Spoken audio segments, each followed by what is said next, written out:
राम हरे राम राम राम हरे हरे हरे कृष्ण कृष्ण कृष्ण हरे राम राम राम हरे हरे हरे कृष्ण कृष्ण कृष्ण हरे राम राम राम हरे हरे हरे कृष्ण कृष्ण कृष्ण हरे राम राम राम हरे हरे हरे कृष्ण कृष्ण कृष्ण हरे राम राम राम हरे हरे हरे कृष्ण कृष्ण हरे हरे हरे राम राम राम हरे हरे हरे कृष्ण कृष्ण कृष्ण हरे राम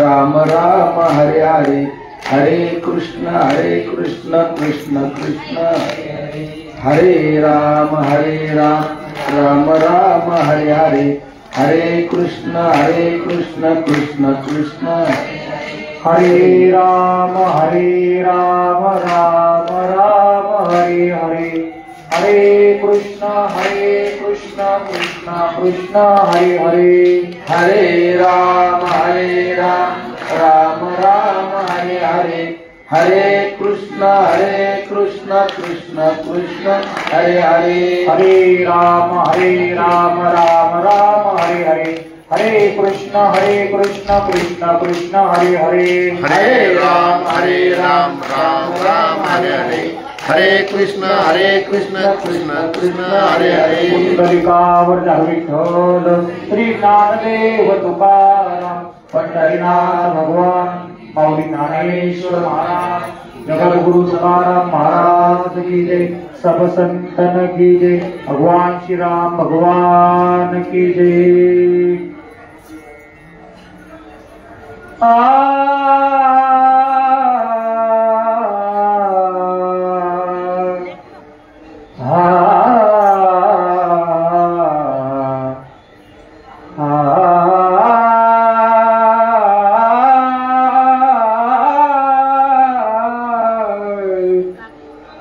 बेटी लागी जीवा लागली से आज बेटी लागी जीवा लागली से आज पाही रात्रंदिवस हे वाट तुझी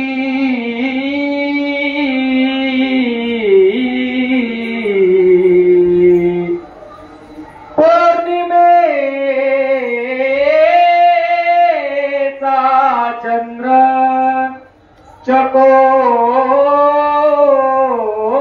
चकोर जीवन तैसे माझे मनवाट पाही हे दिवाळीच्या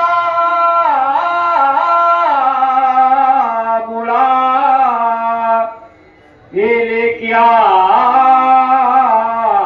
सावली पाहत से वाटुली पंढरीची हे भुकेलिया बाळ अति शोक करी वाट पाहे परी माऊलीची पौर्णिमेचा चंद्र चकोर जीवन ऐसे माझे मनवाट पाही तुका मने मद लागली से भूक दाहुली श्रीमुख दावी देवा पौर्णिमेचा चंद्र चकोर जीवन तैसे माझे मन वाट पाहे महायोग पीते तटे भीमरत्यम वरम पुंडरीकाय दातु मुनींद्र समागत्य तिष्ठन्तमानंद कंदम परब्रह्मलिंगम भजे पांडुरंगम। नमो विठ्ठला राजया पांडुरंगा नमो रुक्मिणी माऊली ज्ञानगंगा नमो कुंडलिका नमो चंद्रभागा नमस्कार माझा रुक्मिणी पांडुरंगा। नमो ज्ञानेश्वरा नमो ज्ञानेश्वरा निवृत्ती उदार सोपा देवा मुक्ताबाई नमो त्रिभुवनी पावनी आद्यत्रय जननी देवांची। नमो सद्गुरु तुकया ज्ञानदीपा नमो सद्गुरु सच्चिदानंद रूपा नमो सद्गुरु भक्त कल्याण मूर्ती नमो सद्गुरु भास्करा पूर्ण कीर्ती जयांची केली स्मरण होय सकल विद्येची अधिकरण ते चिवंतो श्री चरण श्री गुरूंचे ते नमस्कारोनी आता। नमामि देवी नर्मदे नमामि देवी नर्मदे त्वदीय पाद पंकजं नमामि देवी नर्मदे। मनोजवं मारुततुल्यवेगं जितेन्द्रियं बुद्धिमतं वरिष्ठं वातात्मजं वानरयुतमुख्यं श्रीरामदूतं शरणं प्रपदे। वचन ऐका कमलापती माझी रंकाची विनंती कर दुरी तोपटे काळी आपण असावी जवळ प्रस्तुत प्राप्त समय प्राप्त सेवेसाठी निवडलेला अभंग ज्या संतांच्या पावलावरती आज आपण चाललेलो आहोत अशी ज्ञानोबा तुकोबा या गजरामध्ये भक्ती करणारे सर्व असणारे हे वारकरी तुम्ही ज्ञानोबारायांच्या पावलामागे चाललेलो आहोत आम्ही तुकोबाच्या पावलामागे चाललेलो आहोत। ही असलेली संतांची पायवाट आपण आज चालत आहोत आणि या संतांच्या पावलवाटेवरती चालत असताना ज्या गोष्टीकडे आपलं लक्ष लागलेलं होतं ते म्हणजे तीर्थक्षेत्र पंढरपूर। मायबाप हे तीर्थक्षेत्र पंढरपूर आपलं सर्वांचं असलेलं माहेर आहे। सुरुवातीला माहेर या शब्दाचा अर्थ आपण पुढे चिंतनामध्ये पाहणार आहोत, पण जगद्गुरु तुकोबारायांनी या अभंगाद्वारे त्या पंढरीश पांडुरंग परमात्म्याची भेटीची आस या ठिकाणी व्यक्त केलेली आहे। मग जगद्गुरु तुकोबाराय अभंगाच्या पहिल्याच चरणात सांगून जातात, भेटी लागे जीवा लागलेसी आस पाहे रात्र दिवस वाट तुझी देवा। तुझ्या भेटीसाठी माझी आस लागलेली आहे, तुझी भेट कधी होईल याची करता आम्ही आज अट्टहास केलेला आहे। म्हणून जगद्गुरु तुकोबाराय सांगतात, भेटी लागे जीवा लागलेसी आस, आमची आज तुझी भेट होण्याकरिता त्या ठिकाणी लागलेली आहे। मग या भेटी करता हे सर्व वारकरी पायी चालून मुखाने नाम घेऊन त्या ठिकाणी पंढरपूरची वारी दर वर्षी करत असतात। मग यामध्ये जगद्गुरु तुकोबारायांनी अभंगाच्या या 5 चरणाच्या अभंगापैकी 3 चरणांमध्ये 3 व्यक्तींची उदाहरणं देऊन त्या व्यक्तीप्रमाणे आम्हाला तू भेट दे। मग त्यामध्ये दुसऱ्या चरणामध्ये जगद्गुरु तुकोबाराय सांगतात, पौर्णिमेचा चंद्र चकोर जीवन तैसे माझे मन वाटत आहे। मायबाप सर्वांना ज्ञात आहे, पौर्णिमेच्या दिवशी चकोर हा पक्षी पौर्णिमेच्या चंद्राच्या प्रकाशाचं प्राशन म्हणजे त्याचं अन्न, त्याप्रमाणे जो व्याकुळ होऊन त्या पौर्णिमेच्या चंद्राची वाट पाहतो त्याप्रमाणे जगद्गुरु तुकोबाराय सांगतात, देवा त्याचप्रमाणे आम्ही तुझी वाट पाहत आहे। संपला दुसऱ्या चरणाचा अर्थ। तिसऱ्या चरणात जगद्गुरु तुकोबाराय सांगतात की देवा ही दिवाळीची सण आल्याच्या नंतर दिवाळीच्या मुळा लेकी असावली, तुम्ही मायबाप सर्व लेकी आहात, आपण सुद्धा लेकी आहोत, लेक आहोत त्या पांडुरंगा परमात्म्याचे। पण या लेकींचं लक्ष दिवाळीला त्या ठिकाणी आपल्या भाऊबीजेला आपल्या भावाकडून साडी घ्यावी या आशेकरता आपण त्या ठिकाणी आपल्या माहेराला जात असतो। नवे मायबाप माहेराला जायचं त्याचं कारण आहे, मायबाप जेव्हा आपण माहेराला जातो त्यावेळेस आपण स्वतंत्र असतो। आता आपण वारीत बसल्यानंतर आपल्याला आयता कुणीतरी चहा आणून देतो, घरी चहा आणून देत कोणी नाही। चहा आणायचं म्हणलं तर आपल्याला स्वतःला बनवावा लागतो, मग प्यावा लागतो। मायबाप मला सांगायचं काय, आपण या क्षेत्रात आल्यानंतर आपल्याला स्वतंत्र असतं, आपण कोणाच्याही गुलामीत नसतो। ज्या ठिकाणी गुलामी नाही, ज्या ठिकाणी स्वतंत्र आहे ते आपले माहेर आहे. ज्या ठिकाणी सुख आहे, ज्या ठिकाणी आनंद आहे, ज्या ठिकाणी नामाचा घोष आहे, अशा पंढरपूरच्या वाळवंटामध्ये वारकरी चंद्रभागेचं स्नान करून त्या ठिकाणी त्या पंढरीच्या पांडुरंग परमात्म्याचं भेट घेतात. मग माय बाप या दिवाळीच्या सणाला ज्याप्रमाणे त्या लेकीची त्या ठिकाणी आस लागलेली असते की मी माझ्या माहेराला कधी जाईल, तशी जेव्हा पांडुरंग परमात्मा जशी लेकीची आस आपल्या माहेराला जायची लागलेली असते, तशी मायबाप आमची सुद्धा आस तुम्हाला भेटण्याच्या करता लागलेली आहे. झाले 2 महात्म्याची उदाहरणं. अभंगाच्या 3ऱ्या चरणात जगद्गुरु तुकोबर सांगतात की भुकेली या बाळ अतिशोक करी वाट पाहे परी माऊलीची. हे भुकेलेलं बाळ आहे. आपण सर्व माता माऊली आहात, आपण लहानाचे मोठे झालेलो आहोत. मग बाळाला भूक लागते कशी, तर ते बाळ भूक लागल्याच्या नंतर आपल्या आईला त्या ठिकाणी बोलावतं. मग आईची वाट त्या ठिकाणी ते पाहत असतं, माझी आई मला कधी येईल, कधी स्तनपान करीन, कधी आपल्याला अन्न देईल, कधी आपली भूक त्या ठिकाणी भागवेल. म्हणून जगद्गुरु तुकोबर सांगतात ज्याप्रमाणे पांडुरंग परमात्मा आम्ही लहान बाळ आहोत, आम्हाला तुझी त्या ठिकाणी भेटीची गरज आहे, तू आम्हाला अन्न पुरवणार आहेस, त्याप्रमाणे आम्हाला त्या ठिकाणी तुझ्या भेटीची आस लागलेली आहे. तेव्हा या 3 चरणांच्या अर्थापैकी, या 3 महात्म्यांपैकी जे त्याप्रमाणे वाट पाहतात, त्याप्रमाणे देवा तुझी वाट आम्ही त्या ठिकाणी पाहत आहे. तुका म्हणे मज लागलीशी भूक धावून श्रीमुख दावी देवा. देवा आम्हाला भूक लागलेली आहे. मग भूक लागलेली कशाची आहे, मायबाप तुझ्या भेटीची भूक आम्हाला लागलेली आहे. म्हणून देवा आम्हाला तुझी त्या ठिकाणी वाट पाहायची आहे, आम्हाला तुझी आस लागलेली आहे. म्हणून देवा तुझं जे श्रीमुख आहे ते धावून ये आणि आम्हाला त्या ठिकाणी ते दर्शन दे. म्हणून देवा या पंढरीच्या पांडुरंग परमात्म्याची आम्ही भक्ती करतो. म्हणून आम्ही पायी वाट त्या ठिकाणी आज 15 दिवस गेले पायी वारी करत भगवंताचं नामस्मरण करीत, काकडा करीत, हरिपाठ करीत त्या ठिकाणी आम्ही चाललेलो आहोत. देवा या पद्धतीने आम्हाला तुझी भेट महत्वाची आहे. अभंगाचा सर्व अर्थ त्या ठिकाणी शब्दाप्रमाणे माझ्या बुद्धीप्रमाणे सांगितला. आता यामध्ये आपल्याला काही प्रश्न पडतात आणि त्या प्रश्नाचे उत्तर देणं हे वक्तव्याचं कर्तव्य असतं. म्हणून अभंगाचा पहिला अर्थ, भेट कशासाठी असावी, तर सर्वांना ज्ञात आहे भेट का असावी, का ते भगवान परमात्म्याची प्राप्ती असावी. तर सर्व जीव त्या ठिकाणी सुखासाठी प्राप्ती करण्यासाठी धावलेला आहे.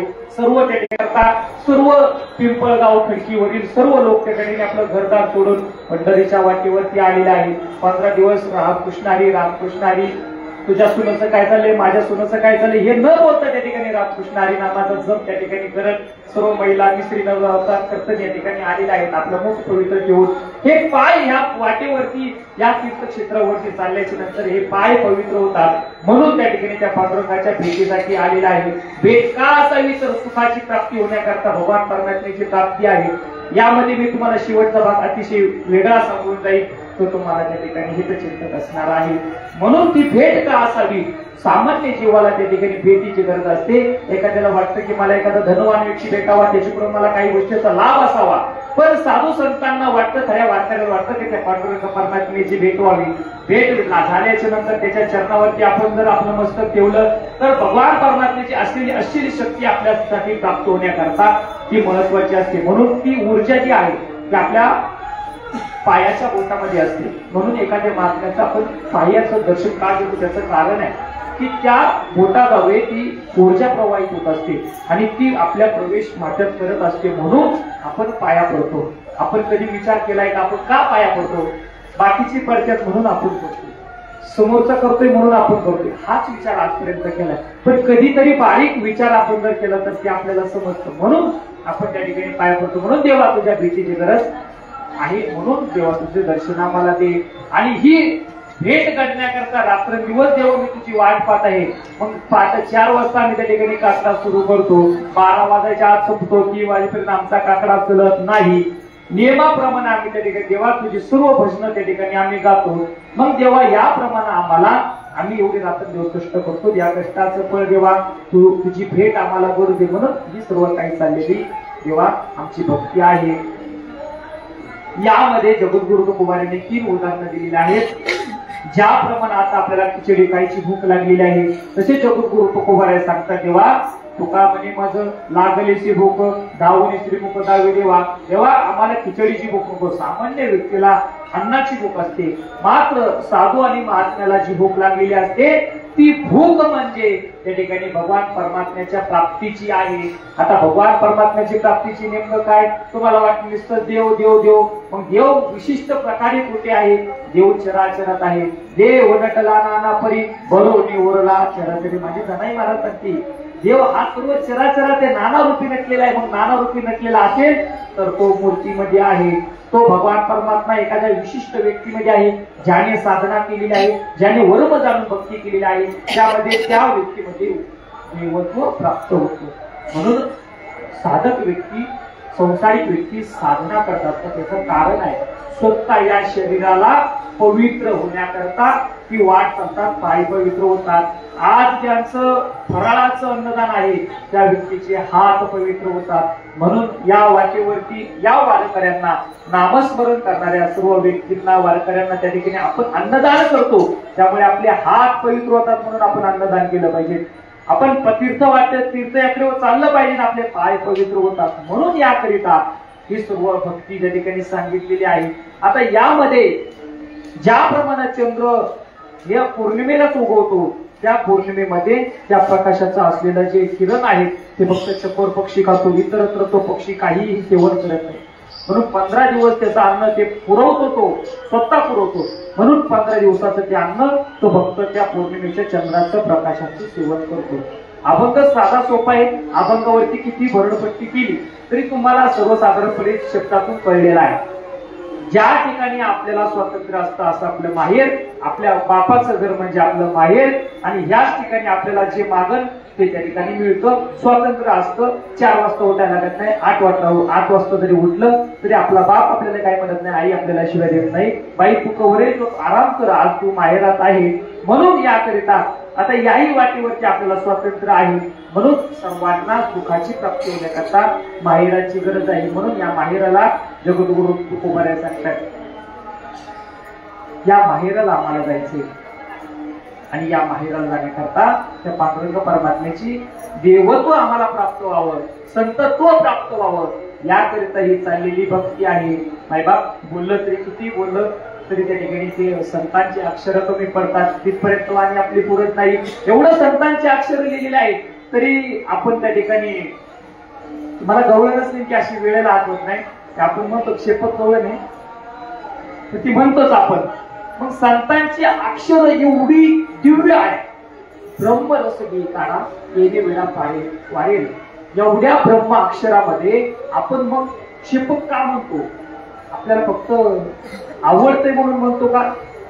तुझ्यासाठी एखादं शिकरेल काय ते मला नेमकं असेल ह्याच ते मला आठवत नाही. हा मुळीच नव्हतं ते मला नाही आठवत असे काय मला. आणि भगवंताची कृपा एवढी आहे की आपल्याला ते का आठवत नाही, मात्र अभंग आठवतात. या मागेही शास्त्रीय कारण भेटलेलं आहे. आणि शास्त्र आपण मागत टाकत चाललेलो आहोत आणि आपण दुसऱ्या गोष्टी वळत चाललेलो आहोत. आपण शास्त्राला फार मान्यता देत नाही.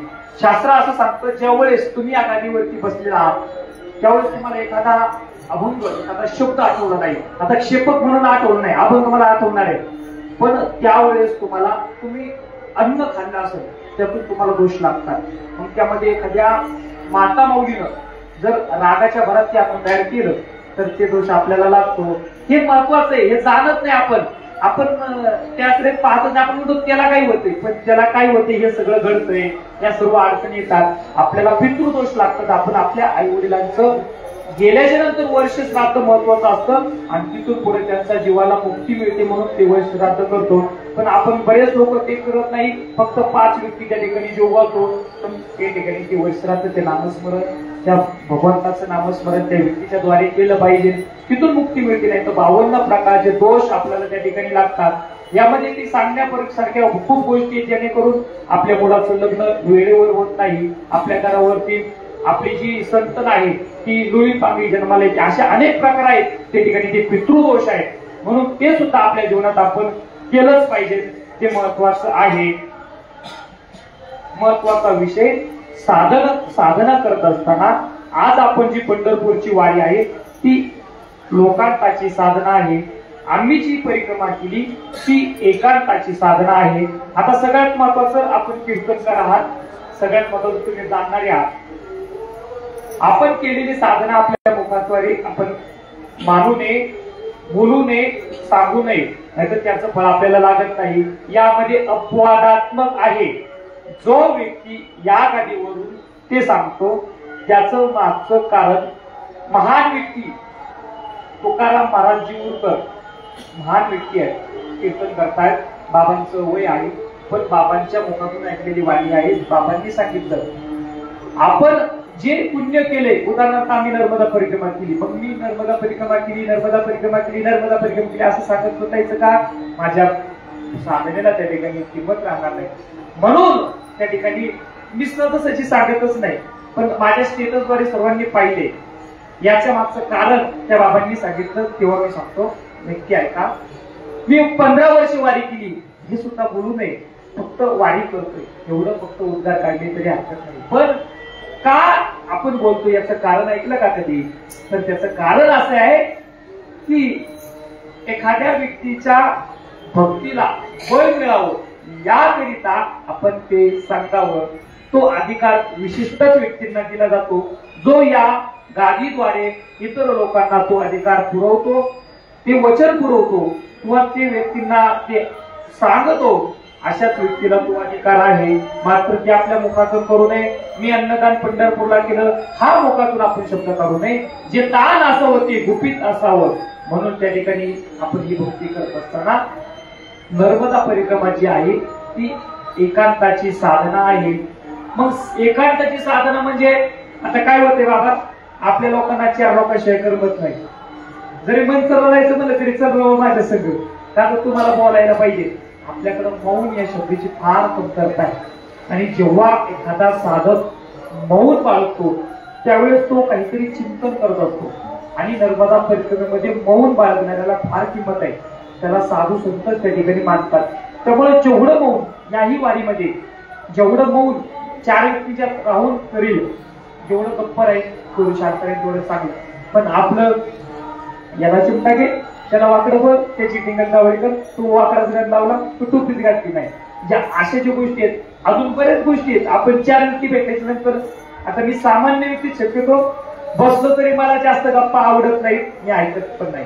तर थोडं लक्ष गेल्यानंतर 5 मिनिटात मला कळतं करायला कोण काय बोलत आहे. पण सगळ्यात महत्वाचं, एखादा व्यक्ती आल्याच्या नंतर आपल्या गप्पा काय असाव्यात. मी प्रत्येक वारीमध्ये, बाबा मी जास्त वारीमध्ये नित्याने मला फार महत्व दिलं नाही. मग माझा जो वारीचा हा या वर्षीचा प्रवास आहे, ह्या दिंडीत एक हरिपाठाचा अभंग, दुसऱ्या दिंडीत काकड्याचा अभंग, चौथ्या दिंडीमध्ये पत्रावळी आणि 7व्या दिंडीमध्ये त्या ठिकाणी ह्याची दान वेगळं देवा, हा माझा नितीने मेहनतचा. पण या वर्षी जास्त महत्व सत्संग या गोष्टीला दिलेलं आहे. 4 वारकरी बसलेत, आपले ओळखीचे आहेत, त्यांना काहीतरी आपल्याकडून घ्यायचंय, अशा व्यक्तीला ते ज्ञान पुरवण्याचं कार्य हीच या वर्षीची साधना आणि याच वर्षीचा नित्यनेम हा याला महत्व मानलेला आहे. विशिष्ट व्यक्ती विशिष्ट वेळेवरती साधना करत असताना विशिष्ट व्यक्तीला त्या ठिकाणी त्याचे जे नियम असतात त्याला ते विभागून दिले जातात. मग एखादा कीर्तनकार असेल त्याने इतरत्र नियम करावेच, पण एखाद्या व्यक्तीला जर ज्ञानाची भूक लागलेली असेल, तो विचारत असेल, तर नाथबाबा सांगतात की आपण जेव्हा भगवंताची पूजा, मूर्ती पूजा करत असतो, एखादा व्यक्ती जर त्या ठिकाणी अन्न मागण्यासाठी आला किंवा ज्ञान मिळवण्यासाठी आला, तर पूजा सोडून सुद्धा त्या ठिकाणी जाण्याचा अधिकार संतांनी सांगितलेला आहे. एवढी मूर्ती पूजामध्ये किंमत नाही, तेवढी सजीवाला ज्ञान देण्यासाठी आणि अन्नदान करण्यासाठी त्या ठिकाणी आहे. म्हणून माझ्या अभंगाचा मूळ मी त्या ठिकाणी मगाशी सांगून गेलो, सांगायचं राहून गेलं आणि आता सांगतोय, ऐका. भगवान परमात्मा आज कुठे आहे, तर तो भगवान परमात्मा जसा चराचरात म्हटलेला आहे, चराचर म्हणजे हे टोपीवाले, वाकडी टोपी घालणारे बाबा पण आहेत, त्यांच्यामध्ये ते देवत्व प्राप्त होतं. असे अनेक महात्मे आहेत, त्यांच्यामध्ये आज देवत्व प्राप्त आहे. ज्या व्यक्तीकडे स्वभाव चांगला आहे, ज्या व्यक्तीकडे माणुसकी आहे, ज्या व्यक्तीकडे कळवळता आहे, ज्या व्यक्तीकडे त्या ठिकाणी सुंदर राहण्याची स्थिती आहे, ज्या व्यक्तीकडे मुखामध्ये राम आहे, प्रत्येक शब्दामध्ये तो राम पाहतो, असा व्यक्ती आज साधुत्व आहे, आज संतत्व आहे, आज देवत्व पण त्या व्यक्तीमध्ये घडलेलं आहे. पण आपण दुसऱ्याला किंमत देत नाही, दुसऱ्या ती गोष्ट पाहत नाही, आपण फक्त त्याचं वरचं पाहतो, अंग पाहतो. सोकोबाराय माझे सुंदर म्हणतात, काय मुलालाशी वरली या रंगा, ऊस डोंगा परी रस नवी डोंगा. फक्त वरल्या अंगाला आपण बोलतो, म्हणून आपल्याला देवत्व पण दिसत नाही. मायबाप, देवत्व पण आपल्याला जेव्हा दिसेल जेव्हा त्या व्यक्तीमधलं आपण देवत्व पण जाणो, त्या व्यक्तीचा स्वभाव चांगला हो. अवगुण सगळ्यांमध्ये आहे, पण गुण पाहण्याचा अधिकार आपल्याला आहे. म्हणून मायबाप, साधना करत असताना आपण व्यक्तीमध्येच देव पाहावेत. देव चतुर्भुज रूपात तुम्हाला येऊन दर्शन देणार नाही, तेवढा अधिकार आपला नाही आणि तेवढी साधना आपली 15 दिवसात होत नाही. त्याकरता जन्मोजन्मी पुण्य आपण जर केलं असेल तर आपल्याला त्या ठिकाणी पुण्य लाभतं. म्हणून मायबाप, साधना जीवनात जर केली तर आपल्या जीवनाचं कल्याण हे पुढे आहे. म्हणून साधना आपण करतो, त्यामध्ये ही लोकांची साधना आहे. पंढरपूरची वारी, म्हणून 4 लोकात बोलावं कसं, 4 लोकात वागावं कसं, 4 लोकांना सांभाळून घ्यावं कसं. एखाद्या तंबूत जर बसलं तर आपल्या शेजारी थोडीशी जागा सुद्धा आपण एखाद्याला देत नसेल तर आपण पंढरपूरची वारी करतो, पण एखाद्या व्यक्तीला सामावून घेत नाही तर आपल्या पंढरपूरच्या वारीचा मायबाप काय फायदा आहे. आपण जर पंढरपूरच्या वाटेने चालत असताना एखाद्या व्यक्तीने आपल्याला केळी दिली, ती केळीची सलपट आपण जिथं आपण चाललोय तिथंच टाकली, याचा अर्थ तुम्ही समजून घ्या, जिथं खातो तिथंच आपण करतो. म्हणून आपल्याला लोक नाव ठेवतात, आपली साधना आपल्याला त्या ठिकाणी फळ देत नाही. याचं कारण आहे, आपण म्हणतो आम्ही नाव घेतो, 15 वर्षी वारी करतो, आम्हाला फळ मिळत नाही, आपलं अखंड नाम नाही, म्हणून आपल्याला दैवतिक फळ मिळत नाही. याचा अर्थ आपण ती केळीची साल कुठेतरी जिथं पायी पडत नाही अशा ठिकाणी पडली पाहिजे. काल आम्ही 51 नंबरच्या दिंडीमध्ये बरोदवाडीच्या त्या ठिकाणी प्रदक्षिणा केली. त्यावेळेस तुमच्याच भागातले जालिंदर महाराज कारंडे काठापूरचे बाबा आहेत, त्या बाबांसोबत आम्ही त्या ठिकाणी काल प्रदक्षिणा केली. बाबांनी त्या ठिकाणी त्या दिंडीला संपूर्ण मार्गदर्शन केलं, सांगितलं आपल्याला असं जायचं आहे. चंद्रभागेचं स्नान करत असताना जो ज्या ठिकाणी विनेकरी उभा आहे तिथून त्या ठिकाणी त्यांनी कापूर लावत चंद्रभागेच्या त्या ठिकाणी ते असं गेट तयार केला आणि ते कापूर पेटवला. सुंदर अशी आरती केली असताना त्या ठिकाणी त्या आरतीमध्ये चंद्रभागेची आरती केली, ज्ञानोबा तुकोबांची पांडुरंग परमात्म्याची आरती केली, क्षमा याचना त्या ठिकाणी मागितली. तेव्हा आजपर्यंत आम्ही चाललेलो आहोत, आमच्या पायातून एखादी खाली मुंगी जरी मिली असेल ना, तेव्हा आम्हाला क्षमा कर. आम्ही भजनातून जेव्हा पाणी पिण्यासाठी टँकरला गेलो असेल ना, तेव्हा आम्हाला क्षमा कर. ही क्षमा याचना आपण संध्याकाळची मागतो. पण आपली काही दिल्लीत मी पाहतो क्षमा याचना, तिची दारा देखा काय त्याच्या माझा मुंग्या लागल्या का, हत्ती चावतोय का, कुत्र मागे लागले असं करतात. तर काही ठिकाणी महाराज दिंडीला त्या ठिकाणी खरंच त्या ठिकाणी मानावं लागेल. इतकी सुंदर त्या ठिकाणी त्या आवाजात बोलतात. माझं नेहमी म्हणणं आहे, एवढं करा पण चांगलं करा. फापट पसारा करायचा पण त्या ठिकाणी एखाद्याही चव नाही, तर मग बेचव अन्न खाल्ल्याचा अर्थ नाही. थोडं करा, भक्ती जेवढी सोसन तेवढी करा. फार भक्ती करायला सांगितली नाही, जेवढी सोसन तेवढी करा. फार किती भक्ती केली तरी कमीच आहे, पण ती थोडीशी करा, पण चांगली करा. कारण चांगले कपडे घालायला शिका, हेच महत्वाचं जीवनामध्ये आहे. नर्मदा परिक्रमाबद्दल सांगायचं विसरून गेलो. एक 5 मिनिटात माझं या ठिकाणी प्रवचन संपवतो. किती वेळ झाला आपला तर मलाही माहिती नाही, बोलण्याच्या ओघात गेलो बोलून, क्षमा करा. नर्मदा परिक्रमा आहे. ही जी नर्मदा परिक्रमा आहे ओंकारेश्वर पासून चालू केली जाते. ओंकारेश्वर कुठं आहे सर्वांना प्रश्न पडेल. पुणे ते इंदूर हायवे मध्य प्रदेशामध्ये ही नर्मदा नदी, नर्मदा मैया त्या ठिकाणी प्रवाहित होते. अमरकंटक या भागातून ती उगम पावते, तो आहे पूर्वेला. आणि सगळ्यात महत्वाचं या नर्मदा मैयाची खासियत अशी आहे की नर्मदा मैया उलट्या दिशेनं वाहते. आपला वारा पूर्वेकडून पश्चिमेकडे जातो, पश्चिमेकडून पूर्वेकडे जातो, पण नर्मदा मैया पूर्वेकडून पश्चिमेकडे जात असते, म्हणजे उलट्या प्रवाहाने त्या ठिकाणी वाहत असते. ही नर्मदा मैया वाहत असताना आपल्या महाराष्ट्रातील नंदुरबार जिल्ह्याच्या कोपऱ्यावरून जाते, ती सीमेवरून जाते. त्या ठिकाणी तो शुलपाणी एरिया आहे, शुलपाणी झाडी आहे, अतिशय मोठमोठाले डोंगर त्या ठिकाणी चढावी उतरावे लागतात. संपूर्ण आदिवासी एरिया त्या ठिकाणी तो क्षेत्र आहे. तो क्षेत्र मध्य प्रदेशात काही नंदुरबार जिल्ह्यात आणि काही गुजरातमध्ये आहे. आणि हा प्रवास 10-12 दिवसाचा प्रवास आहे. म्हणून पुढे गेल्याच्या नंतर गुजरातमध्ये ही नर्मदा मैया रत्नाकर सागर समुद्राला मिळते. एका तटावरून दुसऱ्या तटावर जाण्यासाठी नावेचा वापर केला जातो. हा प्रवास एकूण 50 किलोमीटरचा आहे.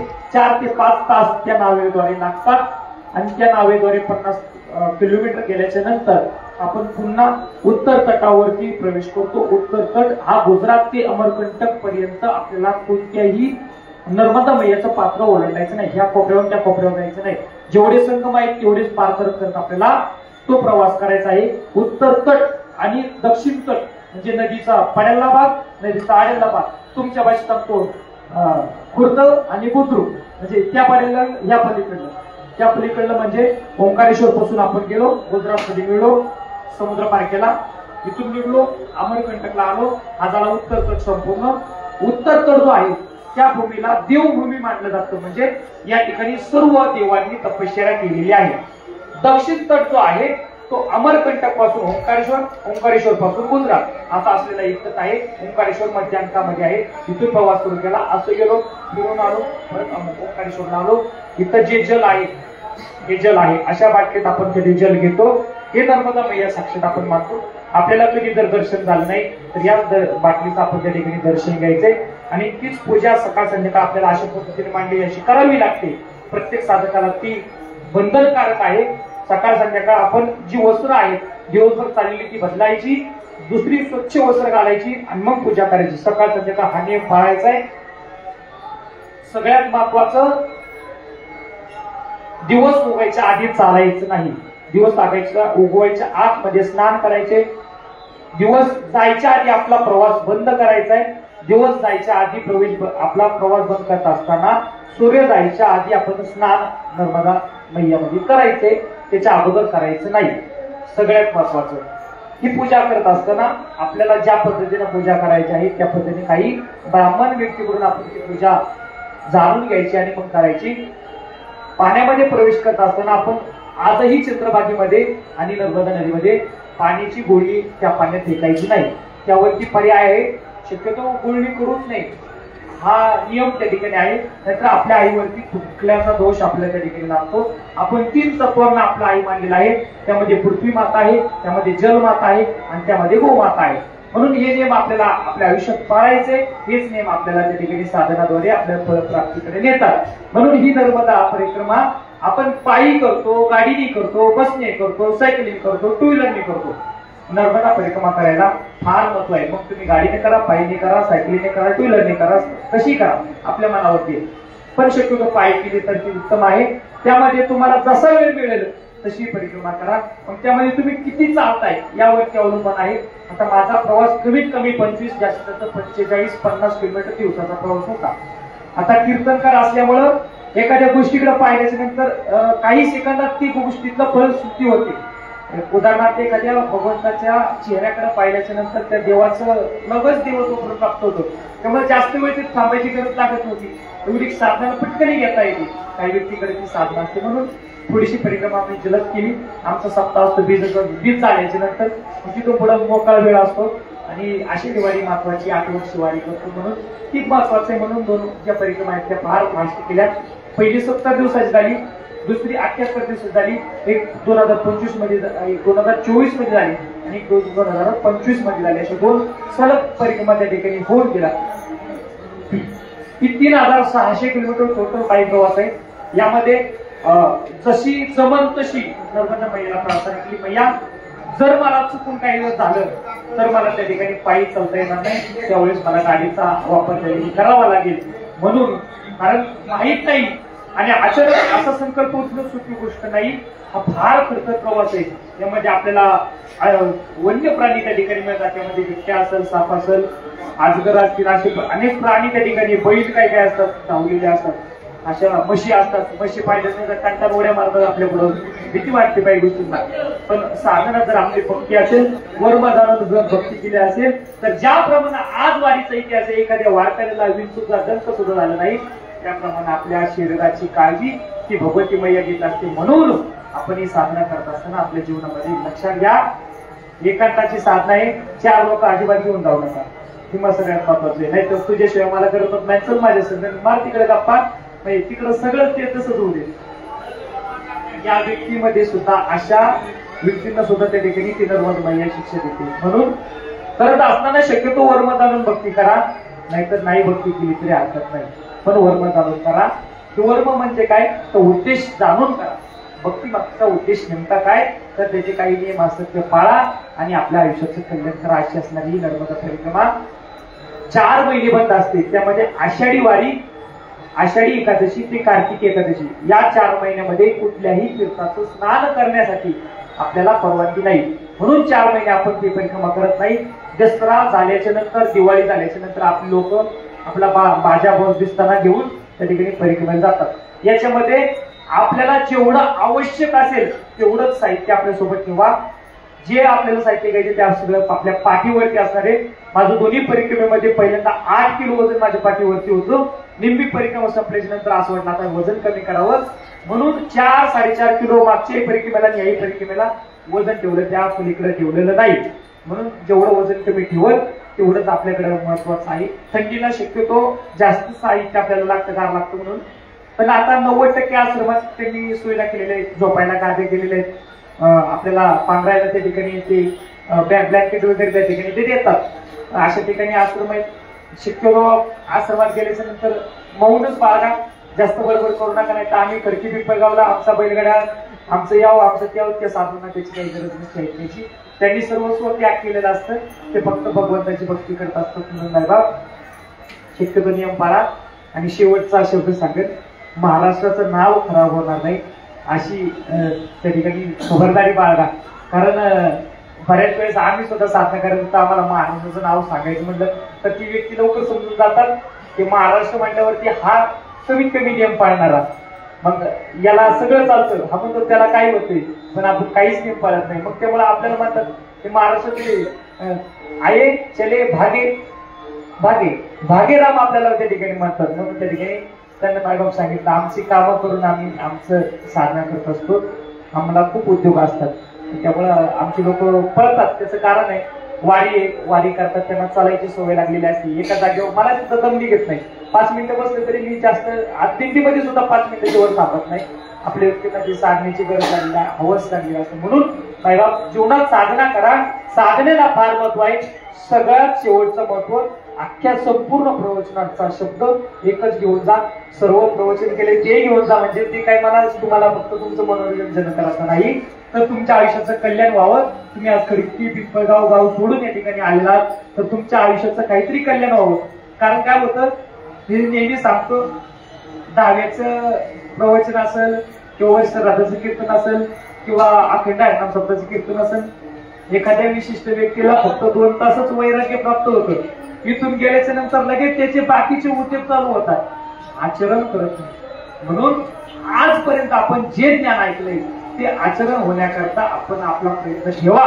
आणि सगळ्यात महत्वाचं अजून एक गोष्ट सांगत होतो, आजपर्यंत ज्या ज्या दिंडीमध्ये या वारीमध्ये कीर्तन प्रवचन केले त्या दिंडीतल्या 4 महिला मला रोज भेटतात आणि सांगतात महाराज तुम्ही त्या केळीच्या तरफल्याचं आम्हाला सांगितलं आणि ते आम्हाला त्या ठिकाणी पटलं महाराज, आम्ही ते तर उचलून बाजूला दुसरी टाकलं असलं तरी बाजूला उचलून टाकलं, हे आचरण तुमच्या समोर केलं. आणि सगळ्यात महत्वाचं आचरण करण्याकरता समाज आज कोणचा ऐकतो, जर ज्या व्यक्तीची साधना जीवनात आहे त्या व्यक्तीचं 90% आचरण तो व्यक्ती इतर वेळेमध्ये काय करतो याच व्यक्तीचा आजही समाज ऐकतो आणि त्याचंच आचरण होतं. आज माझ्या समोर मला उदाहरणं भेटतात, माझं तो सांगत नाही पण उदाहरण सांगतो, ते लोक मानतात, ऐकतात. तुमच्या भक्तीला बळ मिळावं या कीर्तनात चाललेली आज लोकांच्या आहे.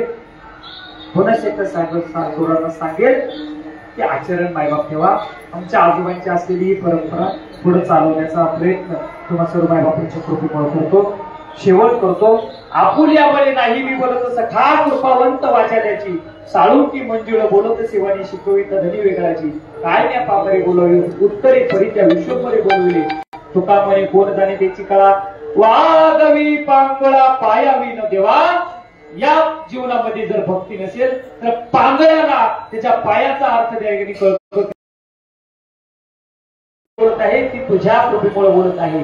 तेव्हा या पामराने काय बोलावं, जे बोलविले तू सर्व काही बोलविले आहे, म्हणून हे जे बळ आहे हे माझं बळ नाही देवा, सगळं स्वतःचं बळ आहे, म्हणून देवा तू माझ्या पाठीशी आहे, तुमच्या समोर आहे, म्हणून हे काही बोलत आहे, ही कृपा त्या भगवान परमात्म्याची आहे. हा भाव आपल्या केव्हा हे सुरू करतोय. मला मग अशी आमचे वनाचे पांढरे व्यक्ती त्यांनी म्हणले की हे सर्व दिंडीचं नेतृत्व करतात, ते कुठे गेले माझ्या दिसणार आहे केशव महाराज. हा ते म्हटले मी नाही करत हे सगळं, हे सर्व सहयोग करतात. मला हा भाव जाणला आणि मला खूप बरं वाटलं. एखादा व्यक्ती करताना त्याला असं नाही वाटलं पाहिजे की मी करतोय, सर्व दिंडी करते, ती सर्व दिंडीच्या द्वारे चालली आहे, म्हणून मला त्याचा आनंद वाटला. अशा गोष्टी ऐकल्यानंतर आम्हाला म्हणतो आम्हाला आनंद कुठे भेटतो, समाजाने आचरण केल्याच्या नंतर ती कुठेतरी ज्ञान पाळतो ना, अशा गोष्टीचा आम्हाला भगवंताच्या प्राप्तीपेक्षा त्याच्यात आनंद जास्त आहे, कारण भगवान परमात्मा चराचरात नसलेला आहे. म्हणून या व्यक्तीचं ते देवत्व प्राप्त झालं, तर हे देवत्व आपल्याला प्राप्त व्हावं करतात.